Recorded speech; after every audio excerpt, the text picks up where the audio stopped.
Hello and welcome to this week's CPD. What we're going to do today is we're going to zoom in on one of our key attributes of our teaching and learning principles, and we're going to be looking at retrieval practice. Now this is something obviously that we see in every classroom, but we know as a teacher community at Harrow Way we're always looking to try and improve in all aspects of our work. What we're aiming for with our professional development at Harrow Way is for three things really. One is to make sure that teachers are as informed as possible. Two, that teachers are reflective. And three, that they are collaborative. Those are our three main aims. Now, when we talk about teachers being informed, we can break that down even further. So what we're trying to do is obviously make sure that teachers have a sound understanding of how students learn, because all of our decisions need to be based on that. That's kind of the substructure of our decision making. We will look at pedagogical choices, we will look at subject knowledge, and then our subject pedagogical knowledge. We know that what we're doing is providing an architecture, but actually that architecture needs to be filled in with the complexities of your unique subjects. Now, when thinking about the uniqueness of our subjects, what I always like doing is returning to this quote from Dan Willingham, that engineering science doesn't tell architects what a building should look like, but it does give architects some useful principles that influence the probability of positive outcomes. And that's what we try and do when we're looking at how students learn. We're trying to provide those useful principles that we then need to apply in the classroom. So that's what we're going to look a little bit at today, is some of those useful principles of what makes effective retrieval. So it's also always important to start with our end goal. What we're actually trying to achieve with retrieval. And what we're actually trying to achieve is learning. So we know, because we've done some work on this before, that learning is that persistent change in long-term memory. Without that persistent change, there hasn't really been learning. And we're trying to create schema. So schema, again, are that cognitive framework that help us organize and interpret information. So we've done some work on this before, is those complex spider webs in our long-term memory. Now, what we want with those schema is three things really. First is they've got to be rich in subject knowledge. You are a subject expert, so you know what excellence look like in your particular subject domain. We want them to be flexible. The schema to be flexible, that you can apply that knowledge in a variety of different settings. That's what we call retrieval strength. You can apply it in a number of different settings. Sometimes when students can only apply something in one particular setting, we say that actually has got quite weak retrieval strength. So if you've just asked them a question and they can only answer it in that particular format and not actually apply it to something else, that's quite weak retrieval strength. And we want that schema to be enduring, so we want it to have good storage strength. If we've taught it, if we've decided that that knowledge is critical knowledge or golden nuggets, then actually we want it to stick. Now, what we want with good retrieval is, and Doug Lemov has just recently updated that kind of forgetting curve to look at what good retrieval looks like, is that when done well, retrieval grows the top line. So we know that students forget, but because we are constantly revisiting that, and because hopefully the level of depth is increasing every time we revisit it, actually that knowledge should become stronger because it's become more deeply embedded. That it's not just about preserving what we've learned, but actually growing and expanding what we've learned. And the litmus test really of good retrieval is that the topic you've studied first, or the furthest away, should be the topic that is the most well embedded, because you've had opportunity to revisit that, because you've had opportunity to elaborate, so deepen the level of understanding of it. That should be the student's best thing. That's the thing they should know and be most automatic. If the topic they're currently studying is the one that's the most automatic, then something's gone wrong, because you either haven't retrieved it enough, or you've left it too long and you're requiring lots of reteaching. Remember, we're trying to retrieve so we don't end up having to reteach everything. So what do we actually know about retrieval, and why is it that we focus so much on it? Well, we know that when we're talking about learning, we're talking about two things. We're talking about the assimilation of new knowledge to what we already know, or we're talking about the consolidation of what we've tried to get into the long-term memory. Those are the two aspects we're trying to do with learning, either assimilate something new to what we already know or strengthen what we already know. Now, in order to optimize that consolidation, which is what we're trying to do always, we're trying to optimize what we do. The learning scientists say that we should do three things that are really key. First is spaced repetition. So that's where knowledge must be repeated at staged intervals. Now, we know because of the forgetting curve that the more we do that, obviously, the more chance that students, that memory will be enduring and long lasting. They believe that we should interleave something called a desirable difficulty when you're mixing up topics. If you just focus on one topic, maths practice, that might have success in the short term, but actually it won't have those long-term gains. And we want it to be enduring, so we want long-term gains.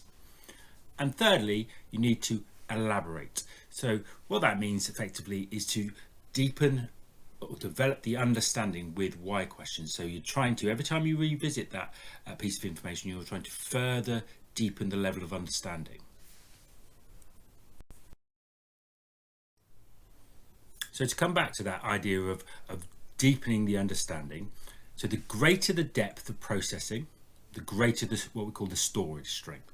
So every time we revisit that piece of information, we're looking to build on the complexity of it.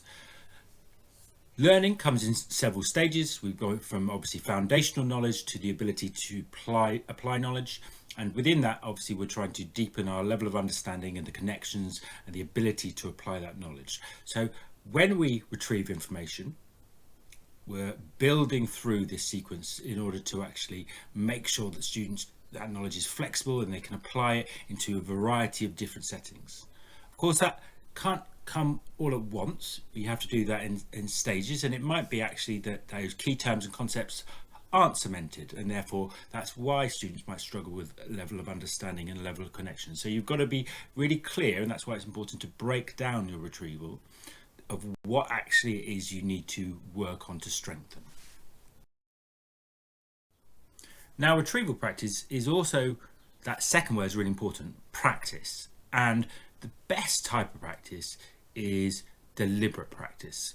We have different types of practice, independent practice and guided practice, but the research by Anders Ericsson in his book Peak, which I know Mike has talked about before, is there are some key attributes that lead to better practice.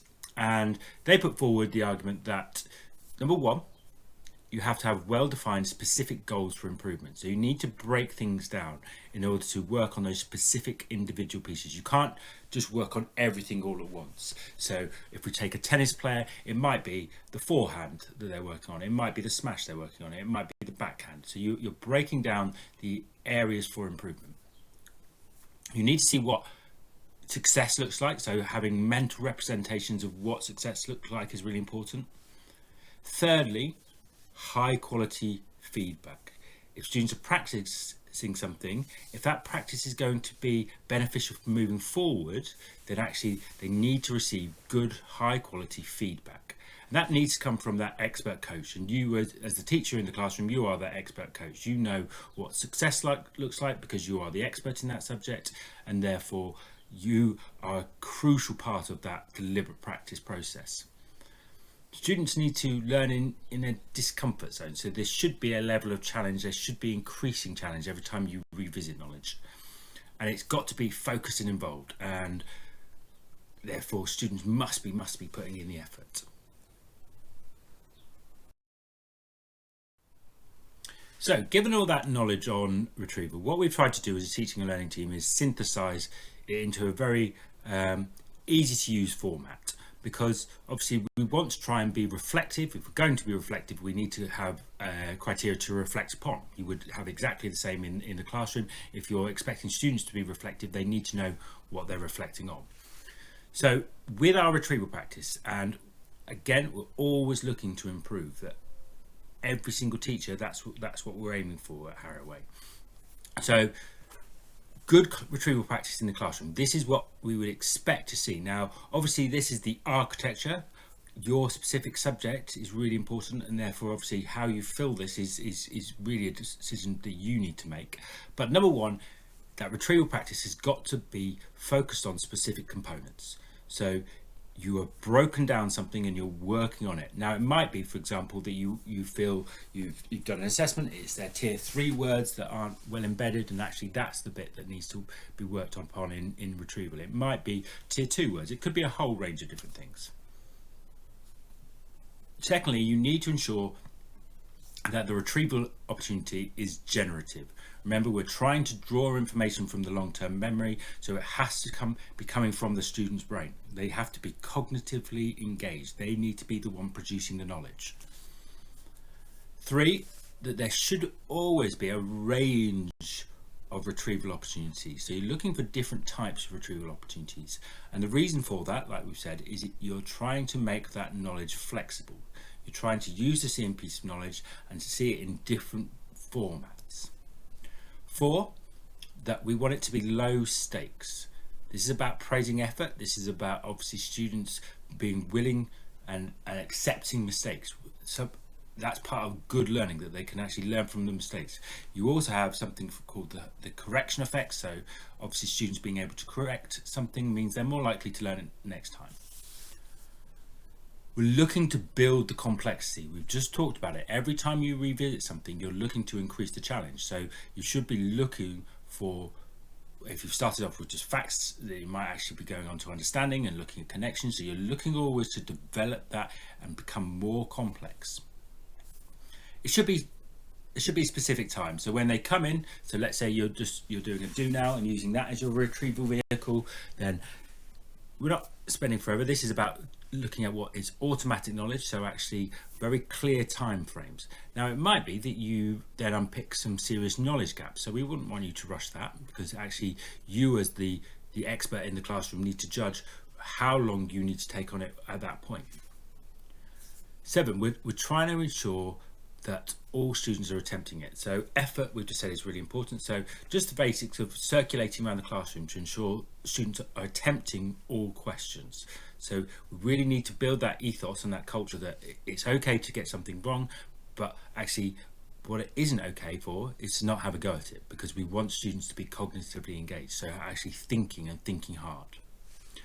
Number 8, that we're providing high quality feedback. You've got to, some schools call it the review now, but you've got to be providing high quality feedback. Students have to be self-assessing as you're going through the answers. So they need to be ticking it if it's right, they need to be changing it if it's wrong, and they need to understand why it is they got it wrong. We should hopefully have planned for our retrieval so that we can ensure that we cover everything. We know that time is often tight, and actually we've got a lot of knowledge to cover, and actually having a long-term plan is really important, so we know that we're going to have covered things multiple times. 10, that we are adaptive. So we know that actually while we might have a retrieval plan, we actually sometimes are going to need to change that retrieval plan, because you will uncover knowledge gaps that you weren't necessarily anticipating, or actually students might be more confident on something than you're anticipating. So you've got to be flexible and be able to adapt to situations. So thank you very much for listening. So that's the informed part of it. So we've given you the architecture, if you like, of retrieval practice and why we do it and what makes effective retrieval practice. It's now up to you to be reflective practitioners. So to go away and for the rest of this time and look at your retrieval practice, what's been going well, what do you think you need to tweak, like we said, the litmus test is that all students have enduring knowledge, so actually that's a good starting point. So reflect on it, particularly reflect on the high quality feedback. Are students in each of your classrooms correcting it if they've got it wrong? Are every student attempting all questions? So you've got to be reflective.